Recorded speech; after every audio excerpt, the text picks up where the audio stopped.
હરે કૃષ્ણ। તો આપણે ચર્ચા કરી રહ્યા છીએ કળિયુગની આગાહી વિશે।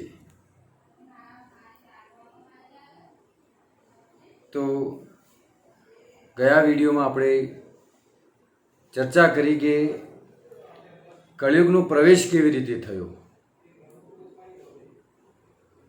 અને એને પ્રવેશ મળ્યા બાદ પરીક્ષિત મહારાજે કયા એને 5 સ્થાનોમાં 5 જગ્યાએ એને સ્થાન આપ્યું। કળિયુગનો પ્રવેશ થયો એ આપણે જાણ્યું અને 5 સ્થાન પણ જાણ્યા કે નશામાં, વ્યભિચારમાં, જ્યાં માંસાહાર થતો હોય, જ્યાં જુગાર રમાતો હોય, એવી 5 જગ્યાએ 4 જગ્યાએ એમને સ્થાન આપ્યું। પછી એવું કોઈ સ્થાન એને મળ્યું નહીં, એટલે પાછા આવી અને એમને પરીક્ષિત મહારાજને કહ્યું કે આવું તો કોઈ સ્થાન છે જ નહીં તમારા રાજ્યની અંદર, કારણ કે પરીક્ષિત મહારાજ એટલું સુંદર રાજ્ય ચલાવી રહ્યા હતા। તો પરીક્ષિત મહારાજે ફરીથી એમને 5મું સ્થાન આપ્યું, જ્યાં સોનામાં, કે જ્યાં સોનું હોય ત્યાં તો તમે રહી શકો છો, એટલે 5મું સ્થાન આપ્યું સોનાનું। તો આવી રીતે કળિયુગનો પ્રવેશ થયો અને એને 5 સ્થાન એને પ્રાપ્ત થયા, એને આપવામાં આવ્યા પરીક્ષિત મહારાજ દ્વારા। એક પ્રશ્ન આપણે સંક્ષિપ્તમાં લઈ લઈએ કે પરીક્ષિત મહારાજ એટલા શક્તિશાળી હતા કે ધારે તો કળિયુગને પ્રવેશ ન કરવા દત, છતાં પણ એને કળિયુગને પ્રવેશ કેમ આપ્યો? તો કે છે શ્રીમદ ભાગવતમની અંદર કે કલે દોષે નિધે રાજન। કળિયુગની અંદર દોષ તો ઘણા જ હતા। રાજાએ કળિયુગની અંદર ઘણા બધા દોષો જોયા, પરંતુ એ બધા દોષોની અંદર એમને એક ગુણ જોયો।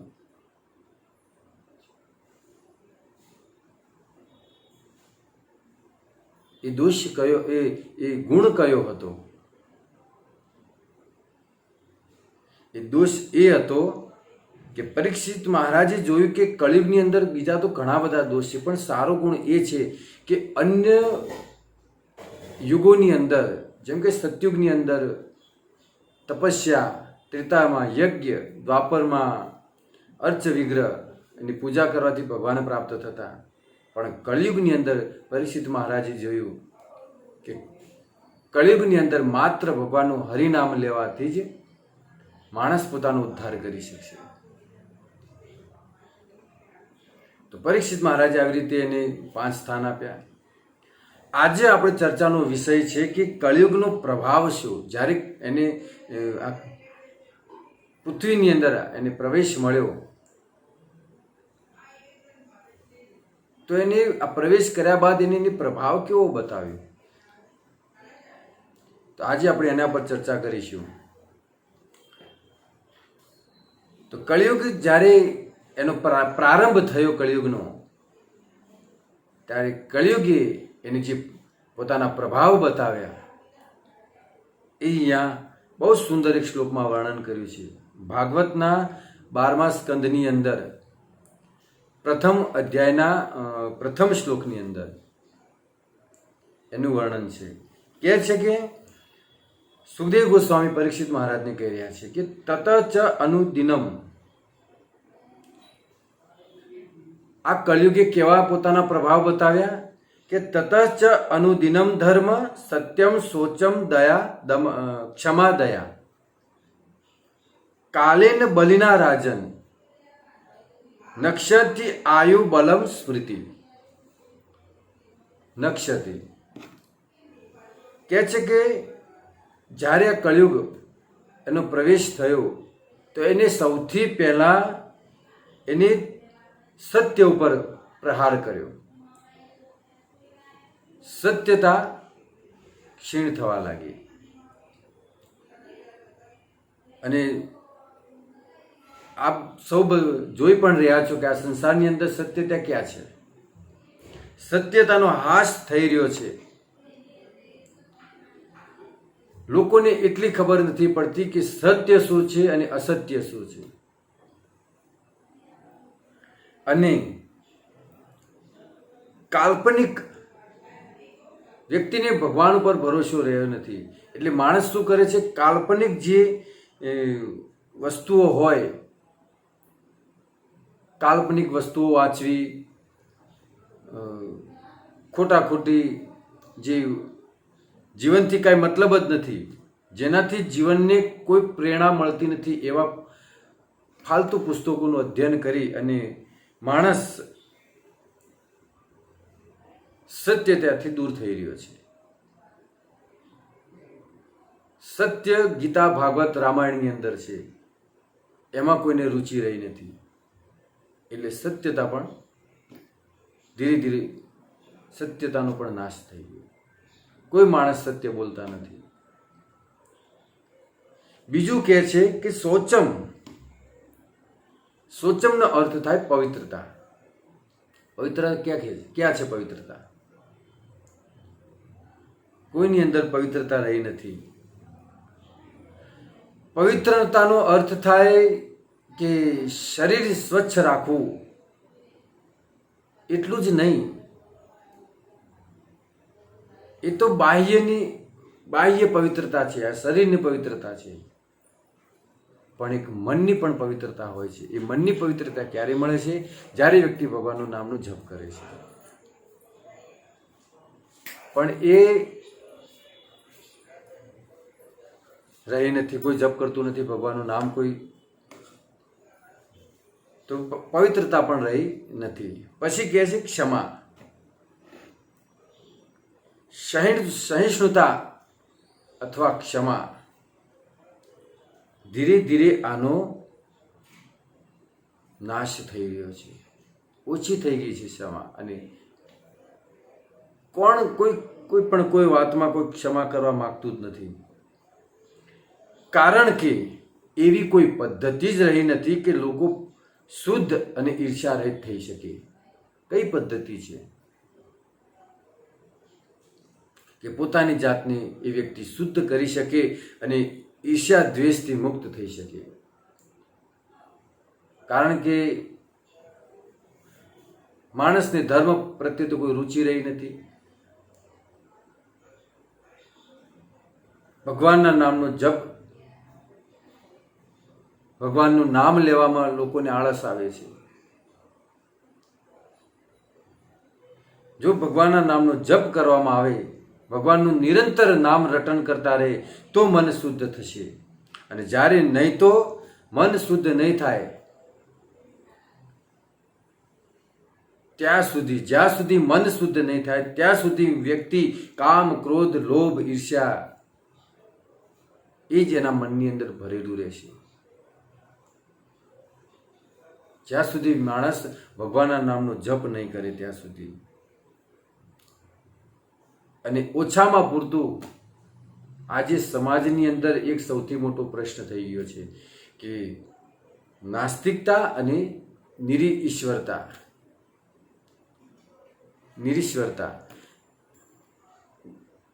કોઈ ભગવાનમાં કોઈ માનતું જ નથી.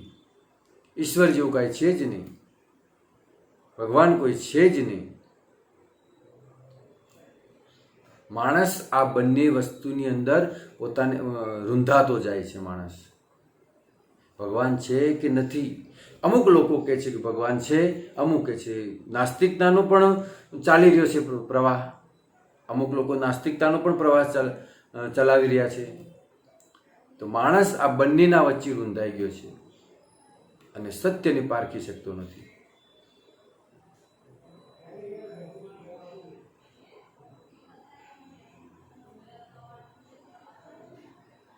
કેવી આ દુવિધા છે આ સંસારની. તો માણસની અંદર આસ્તિક રહ્યો નથી. માણસ ધીરે ધીરે મનુષ્ય નાસ્તિક થઈ રહ્યો છે. અને દયા, નાસ્તિકતાના લીધે, નિરીશ્વરતાના લીધે લોકો દયાનું ભાવનું જે વલણ હોય લુપ્ત થઈ ગયું છે. આસ્તિક હોય તો જ માણસની અંદર દયા ભાવ હોઈ શકે.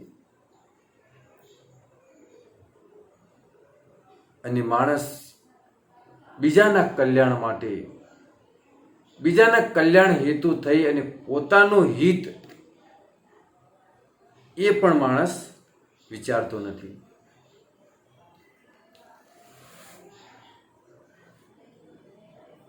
મનુષ્ય બીજાના કલ્યાણ માટે થઈ ઘણું બધું કરે છે, પણ પોતાના હિત માટે શું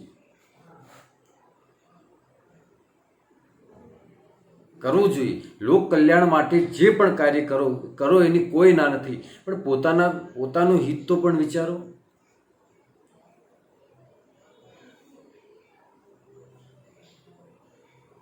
એટલા માટે કહે છે કે માણસ પોતાના સ્વહિત એ પણ જોઈ શકતો નથી.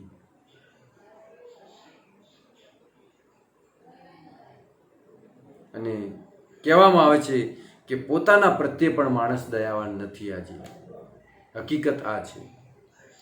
આજે માણસ પોતાના માટે પણ દયાવાન રહ્યો નથી. અને માણસ નશાની અંદર, માંસાહારની અંદર, વ્યભિચારની અંદર માણસ પોતાનો નાશ કરી રહ્યો છે. વ્યભિચાર કરે છે, માંસાહાર કરે છે, નશો કરે છે. એનાથી શું થાય? પોતાનો જ નાશ કરી રહ્યો છે માણસ. એટલા માટે કહે છે કે ક્ષમા રહી નથી. માંસાહાર કરે ક્યાંથી ક્ષમા એની અંદર હોય? નશો કરતો હોય, પરસ્ત્રી ગમન કરતો હોય, દયાભાવ ક્યાંથી હોય? એટલે ક્ષમા પણ લુપ્ત થઈ રહી છે, ધીરે ધીરે ઓછી થઈ રહી છે. પછી આગળ કહે છે કે આયુનો અર્થ થાય આયુષ્ય. આયુષ્ય પણ ધીરે ધીરે ઘટી રહ્યું છે. આ કળિયુગના પ્રભાવો છે.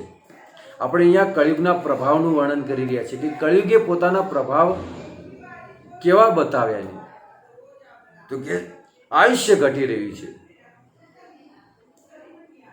આજે વૈજ્ઞાનિકો એમ કહે છે કે ખોટા આંકડા બતાવે છે કે માણસની આયુષ્યમાં વૃદ્ધિ થઈ રહી છે.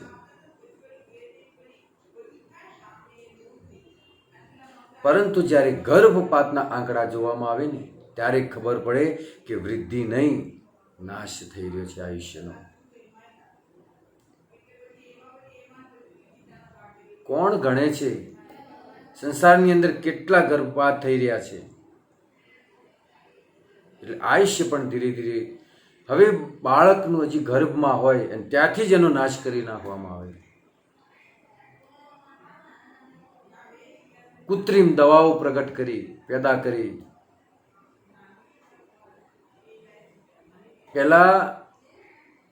પહેલાના જમાનામાં જે અનાજ વાવતા, બાજરી, એ બાજરી લગભગ 130 દિવસે, 120 યા 130 દિવસે એનો પાક તૈયાર થતો.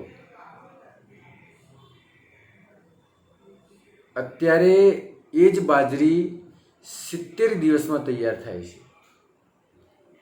એનો પાક તૈયાર થઈ જાય છે. હવે વિચારવાનું તમારે છે.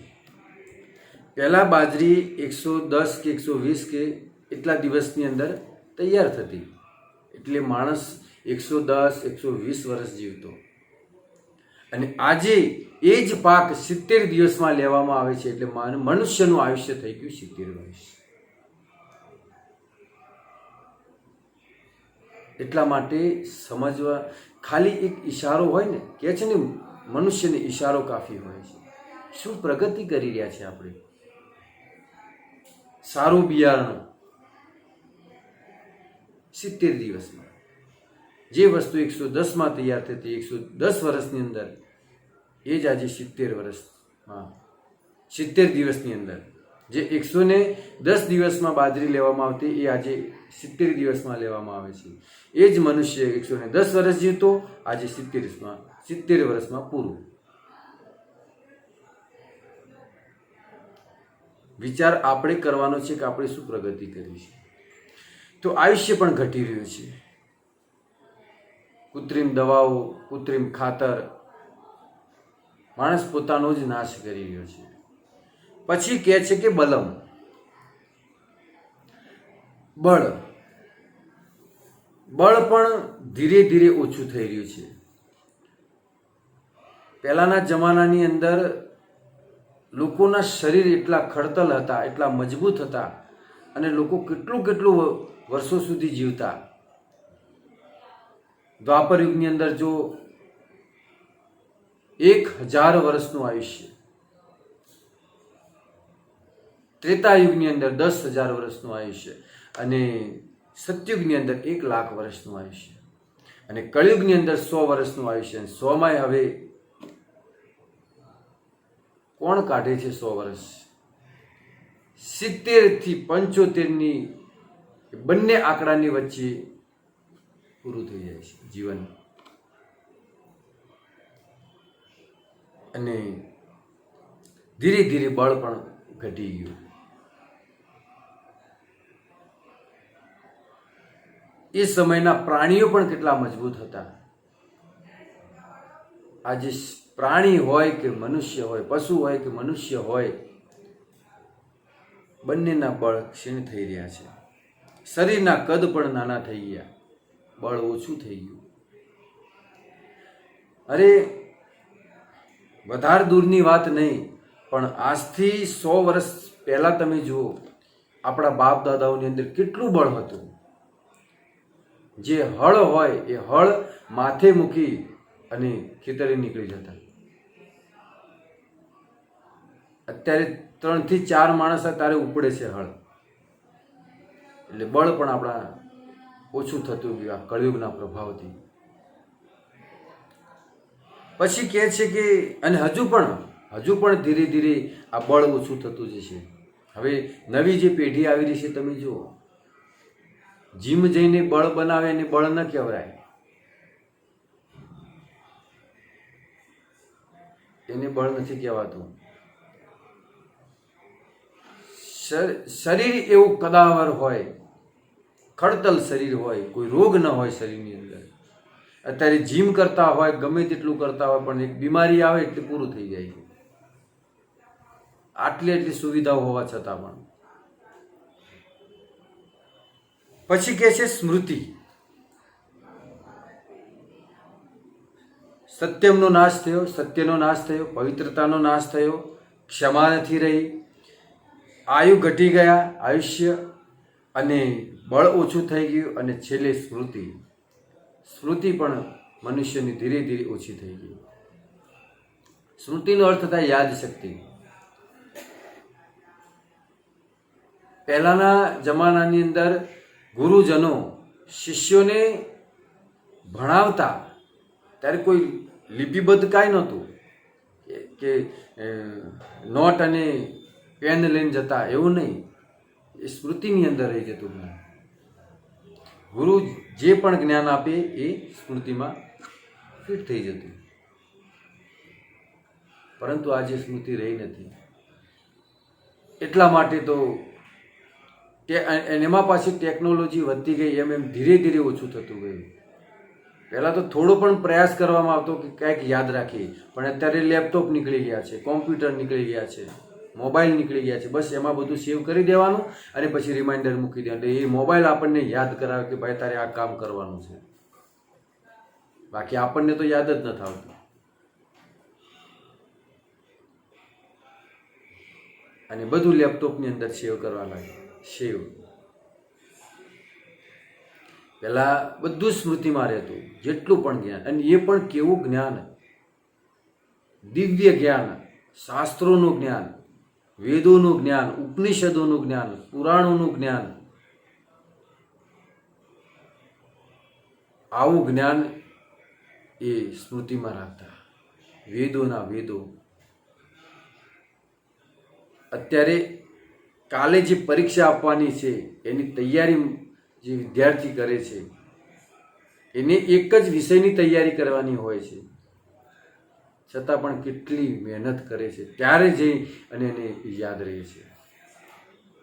અને એ પણ થોડા દિવસ પછી બધું ભૂલી જાય છે. એટલા માટે શ્રુતિનો પણ નાશ થતો ગયો. એટલે કળિયુગે આવા પ્રભાવો પોતાના બતાવ્યા. અને માણસ આજે દયાહીન થઈ ગયો છે, ક્ષમાહીન થઈ ગયો છે, સત્યતા નથી, આયુષ્ય ઘટી ગયા, સ્મૃતિનો નાશ થઈ ગયો. તો આવી રીતે કળિયુગે પોતાના પ્રભાવ બતાવ્યા. આ સુખદેવ ગોસ્વામી પરીક્ષિત મહારાજને કહી રહ્યા છે. તો આજે આપણે ચર્ચા કરી કે કળિયુગના શું પ્રભાવો હતા. તો દરેક વ્યક્તિ આના ઉપર ગંભીરતાથી વિચાર કરે કે આ બધું થયું કેમ થઈ રહ્યું છે. આ બધું હકીકત વસ્તુ એ છે કે આપણે ધર્મથી વિમુખ થઈ ગયા છે, ભક્તિથી દૂર થઈ ગયા છે, ભગવાનનું ભજન નથી કરતા, ભગવાનનું નામ નથી લેતા. એટલા માટે આ બધું થઈ રહ્યું છે. તો દરેક વ્યક્તિ ભક્તિમાં ધર્મમાં લાગે. હવે તો ખોરાકો એવા થઈ ગયા છે એટલે એ તો બધું થવાનું છે. પરંતુ જો આપણે હરિભજનમાં લાગશું તો આપણો જે નાશ થઈ રહ્યો છે, જન્મ મૃત્યુના ચક્કરમાં ફસાઈ ગયા છે, એમાંથી આપણે મુક્ત થઈશું. તો અહીંયા હું હવે મારી વાણીને વિરામ આપું છું. જય શીલ પ્રભુપાદ.